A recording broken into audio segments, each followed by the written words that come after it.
Hello, good evening, folks.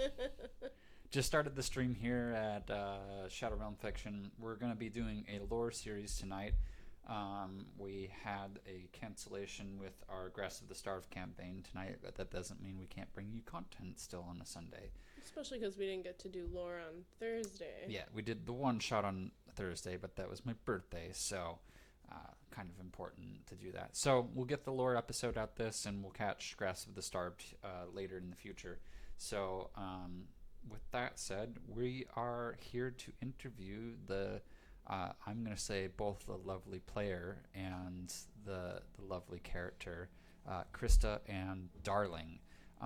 For those that don't know, this is my beautiful wife, and so she often gets to hear many surprise things about the campaign, and she's been a steadfast supporter of us continuing to learn more about D&D and eventually me running a game, and then continue to step up to start to stream.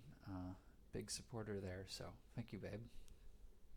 Anyhow, we are here to talk about Darling, but go ahead and let the stream know who you are and who Darling is. Hi, I'm Krista, and I am Collin's wife. I really enjoy D&D. I actually think I suckered him more into playing D&D than he suckered me into letting him do all this. Got him to join at an early campaign, and then he kind of got hooked and became the forever DM. However, we are thankful that we do have other friends that are willing to DM. Well, thank you, Sean. If you ever stop by the page, to introductory for me into D&D, and I think Krista as well. Yeah. So that was a lot of fun. I play Darling, who is a changeling rogue. Mm-hmm. And when we first met Darling, she was actually only appeared as a Haragon. Correct, yes. If I'm saying that right. I don't know if I was. But bunny folk. So she was a bunny folk when we first met her. Mm-hmm. And it wasn't until probably a year into that campaign that everybody learned that she wasn't a bunny folk. And we were probably 8 months into the campaign before. And so she's a changeling who lately has just been appearing in what she would call just her regular changeling form, which to her is very pale, Mm-hmm. white hair, almost white eyes. No, she has slightly reddish eyes. But really pale, wears typically all black, but has the best features of those that she can remember of her loved ones. And so she appears just basic human, but for the stream we have you'll see more different variations of Darling because I spent the longest. His wife is very picky. Yeah, of course it was my wife that was like, nope, that's not it. Nope, that's not it. But you can see some different renditions, and then the standstill is what we ultimately landed on for Darling's character in the campaign. And I can't remember exactly what that one looked like either. You can always watch the video later. I know I will. Maybe. Yeah. I don't know if I really want to watch myself. I mean, it's good to always... I like going back and reflecting. Anyhow, so what gave you the idea to choose a changeling as a race in D&D for Campaign 2? I really liked the idea of having a character that could change how she looked. Mm-hmm. And when we started this campaign, I was with a different friend, and he wanted a Haragon. Mm-hmm. And we knew we wanted to kind of do something where our backstories fit together. Yeah. But I knew I didn't want to be a Haragon for always. Okay. And so we figure, he's very much a character that likes to play with things that are twists. Mm-hmm. And so we decided we'd be brother and sister. but that I would be a secret changeling that has kind of repressed the fact that she's a changeling and only appears as a Haragon. Right. And we did play that pretty strong throughout the campaign at the beginning, where she only appeared Haragon until she started getting really low in health in battle, and then we almost had to roll.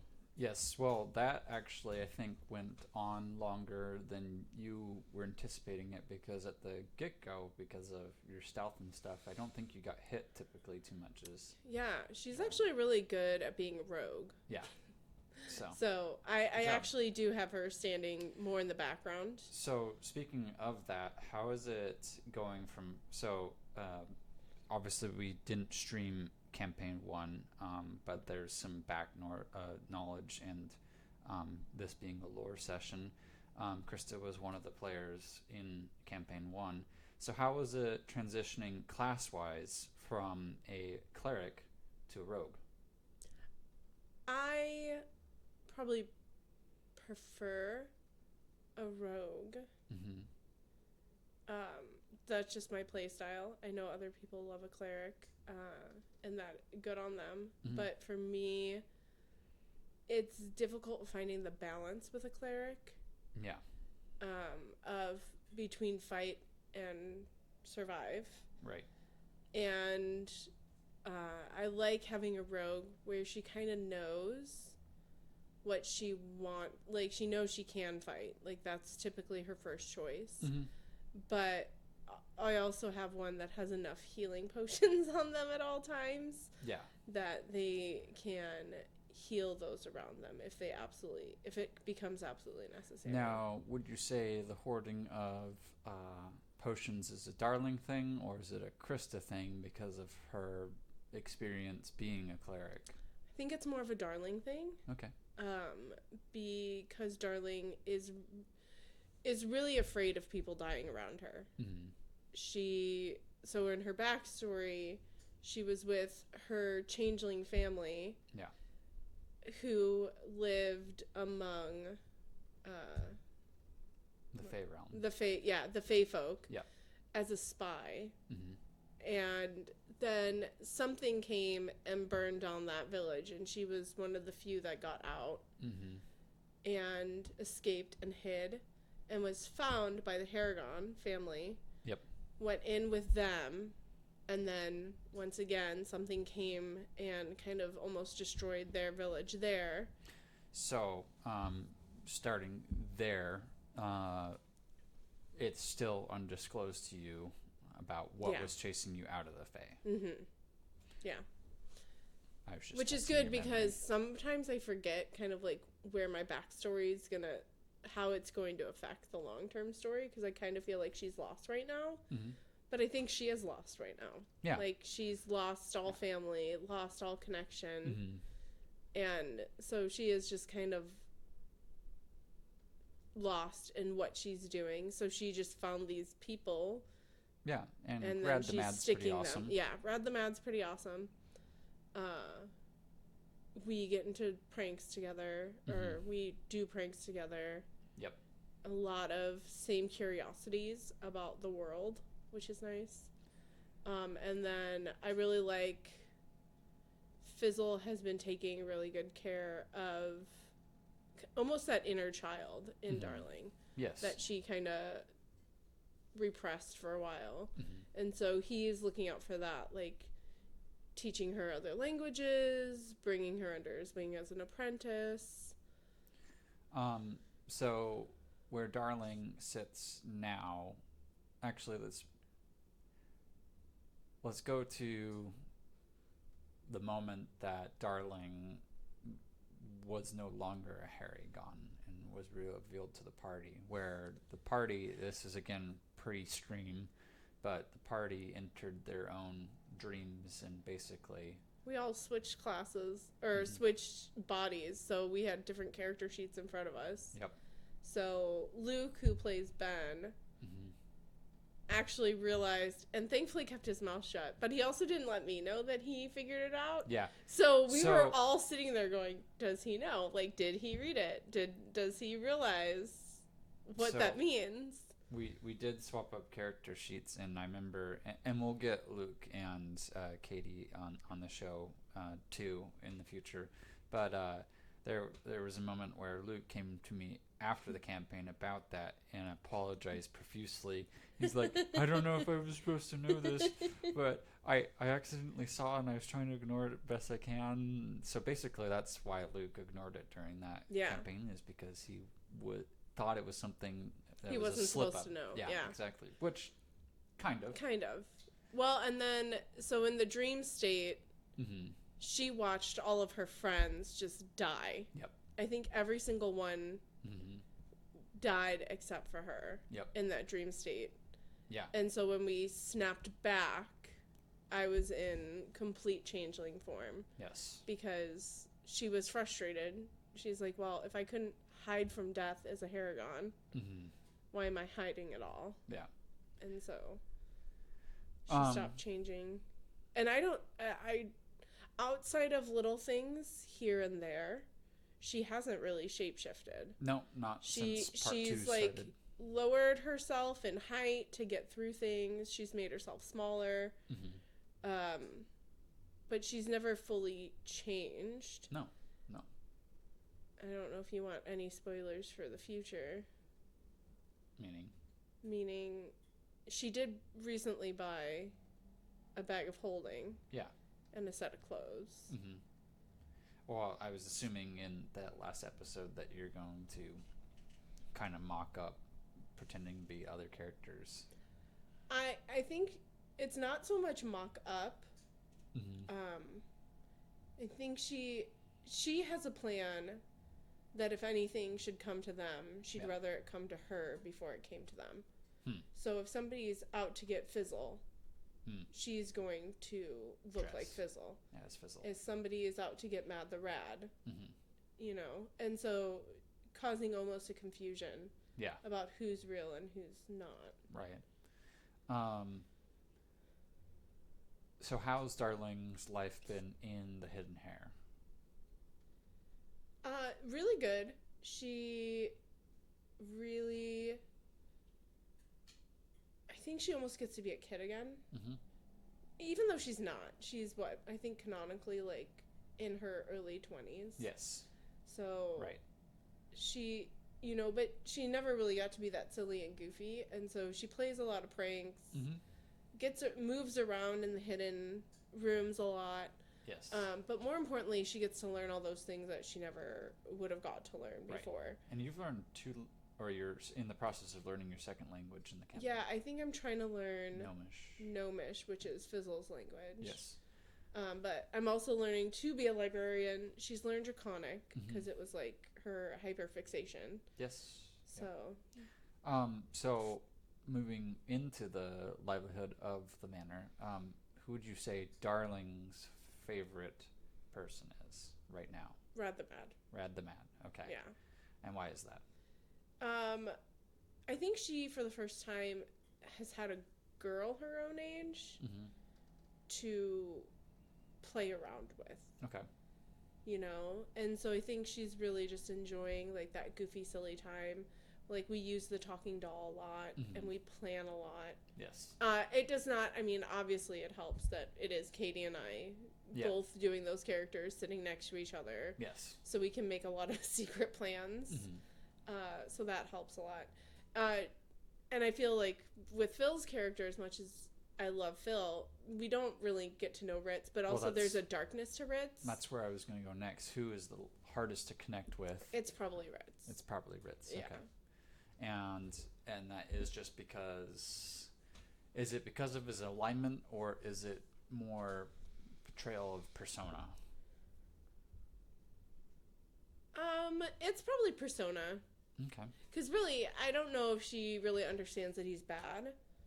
She probably doesn't at all. Right. She just thinks he's a grumpy butt and doesn't really like that. Okay. So it's not... It's kind of the same thing where... Anything malicious. Like, she likes Ben because Rad likes Ben, but Ben's a stick in the mud. Like, he There you doesn't... go, Luke. That's what you get called for the... He doesn't let her do the fun things that Yeah. she wants to do. But also, like, she gets frustrated at his choices. Like, because she goes, wait, that sword was dangerous. I buried it. And then Darling, at one point, even tried to throw the sword away off an edge. No, I don't think she meant to throw it off an edge. Okay. She meant to hit it out of his hands. Yeah. She You did hit purposely aim for the sword Yeah. with her crossbow. and rolled low, and then things happened. I think so. I think you hit No, him. I think it hit the sword. Oh. I think it did. Okay. But I don't think remember. he had a better grip on it. Okay. Like, it just barely hit. But... Oh, no, I did. You're right. I did shoot Ben. Yeah. But it looked like an accident. Okay. Yeah. Does Darling feel bad about that at all? No. No? No remorse? Well, no, she does feel bad for hurting Ben. Ah. She always feels bad for hurting Ben. Mm-hmm. Because she also rolled low on some trap checks. Yeah. How does she feel about the traps and Ben struggling? I felt really bad about that. As Darling does, yeah. Because she Both would of never you? want any... She wouldn't... I mean, no, Krista could care less. Sure. He still went on it. No, I'm kidding. It's a thing now. It's a thing. Well, and he still brings it up, which I'm like, shut up, Luke. But, I mean, it's funny because I haven't let him down for a while.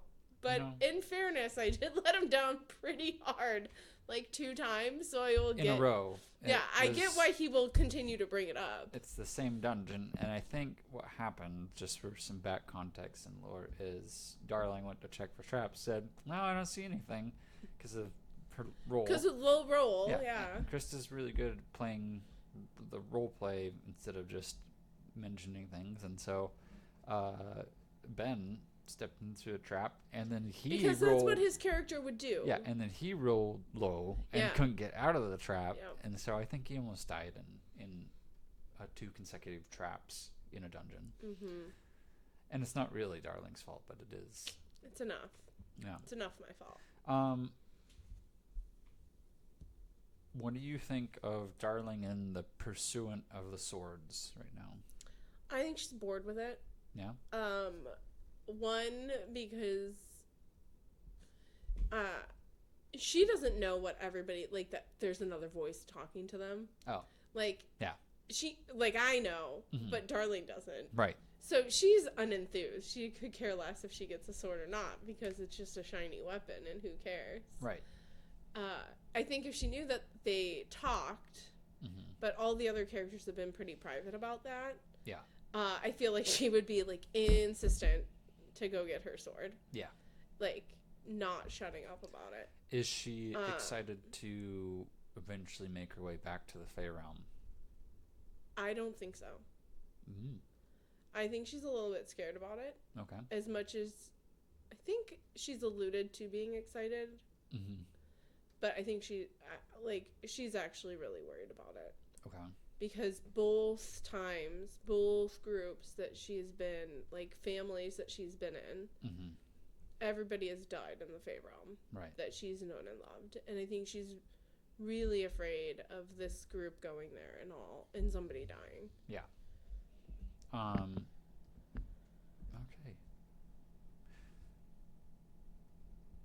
Can I tell them the one funny thing about naming her Darling? Yeah, please do. So Collin asked me at the beginning, before we started streaming, that he's like, hey, he's like, wait, did you just name her Darling so that every time I talk to you in D&D, I have to call you Darling? And I'm like, maybe. So there you go. There's the canon for Darling's name. Where that's not what I was originally thinking, because they say that changelings have very short first names. Mm-hmm. So I was just calling her Dar, and I was imagining the rabbit mom calling her, oh, Darling. Mm-hmm. And she just went, oh, that's my name. Yeah. It's Darling. Tell me about this white dragon and Darling's obsession. Yeah. Darling has a few obsessions. She really wants the flask. Yeah. That Hungry has, because it's a flask that can forever be drunk from. Yep. And so she really wants that, even though all she really drinks is water. Yeah. And juice, like a 5-year-old. I think she's had tea maybe Couple once times. or twice. Once we're at the house, but when we go out, it's juice. And then she did see a little white dragon. I think this was also pre-streaming. And it's been talked about in the lore. Is it a white dragon or is it a gold dragon? It's a white dragon. It's a white dragon. We saw a gold dragon recently, didn't we? No. Don't remember where I got a gold dragon from then. No clue. I paid no attention to anything. My wife has ADHD, and it is portrayed and played out in Darling also, where there's occasional roles for ADHD moments. Yeah, attention span, hyperfixation. So hyperfixated on Hungry's flask. And I think it's just starting to get back around where, because there are legendary items, and there are places that we can get said legendary items.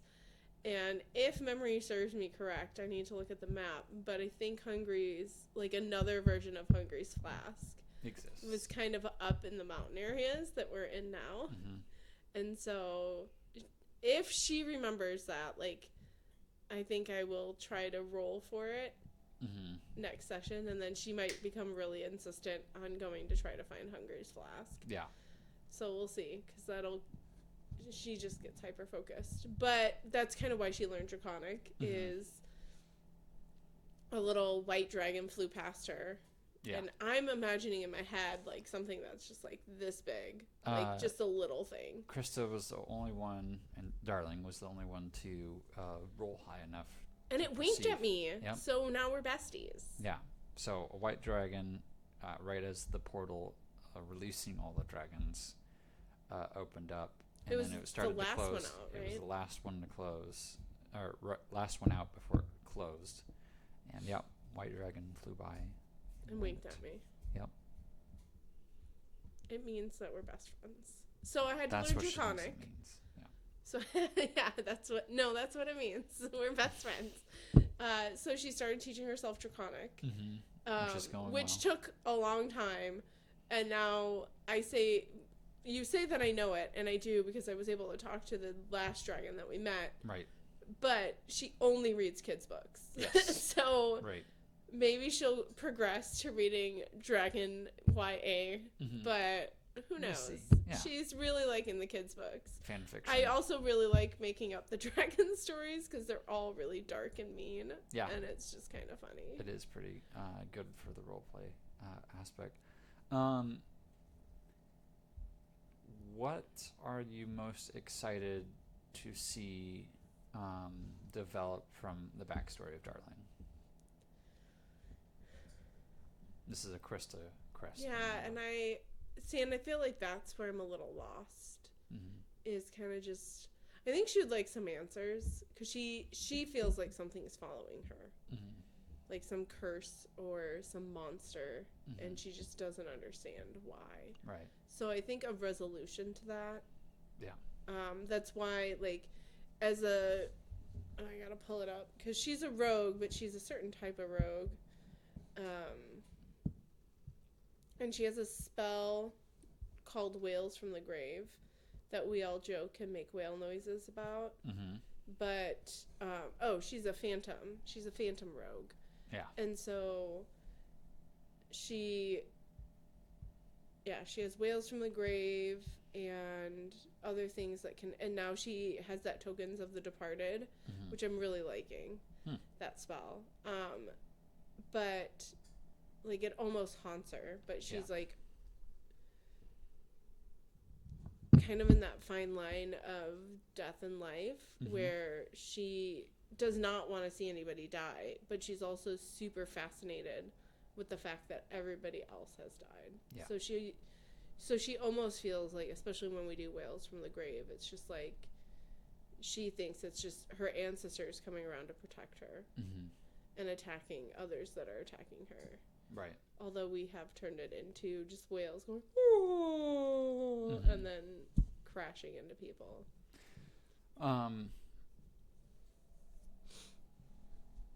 Let's see.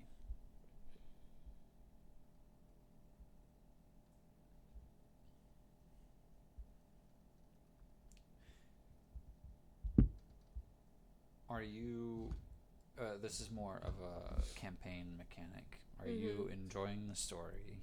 I am enjoying the story. Okay. I can never, it's... Is it pacing well for you? It is pacing well. Okay. There are things like, like there are more, like there are skill checks that I would like to use more and things like that. Right. But, like I don't think we've had a reason to use her as a rogue yet. And I really, other than to check for traps. Right. But I'm like, the story is great. There are things that I wasn't expecting, like the library being blown up. Yeah. That got me. Okay. Interesting. I really thought Claris was the bad guy. You And then I did. felt really bad that he Claris wasn't, and then he comes was wounded. probably dead, and I felt horrible about that one. No, Claris is oblivious to the fact that you thought he was the bad guy, so there's that. Yeah. It's true. And then anything in DM to player that you have anything to mention? Or lore master to player? Please don't kill me in the next game. Yeah, because we're starting mid-combat next week. Yeah, and she was pretty... she's back up to halfsies. Yeah. But she keeps going up and down. It's like a freaking yo-yo. My players all last session of AOA were all complaining, including Krista, that I was being too mean. Well, no, I feel like Phil and I had a right to complain. Because I feel like we took most of the brunt of the damage. Yes. No. I was trying to spread it out, so I was hitting all of you. You want to hear an honest lore master goal? I was trying to do one combat where I could down each one of you, like once. I didn't expect. I think you only got Ritz and I. Yeah, but you got us multiple times. Yeah. So I don't know. Like sometimes I go, man, is she too weak? No. You guys are still. She might be a little bit. Yeah. All right, well, folks, that's what we've got for tonight on we gotta go eat. Discussion. I'm yeah, hungry. We're both hungry, and we can both smell things, and we're excited for food. But thank you for checking in, and thank you, my lovely wife, for taking time to let me interview you about your character. And we'll continue this series and rotate through some more interviews. We've got the other characters to get through from the other campaign to interview, and then we'll cycle through on some more lore sessions. You can catch the 7th episode of lore coming out this Thursday, and I will be looking towards either Rad the Mad or Sir Ben to fill in that spot for a second. And then this following Sunday, we will continue with our regular scheduled Arcana of Astaria. And anyhow, have a good rest of your night. Night.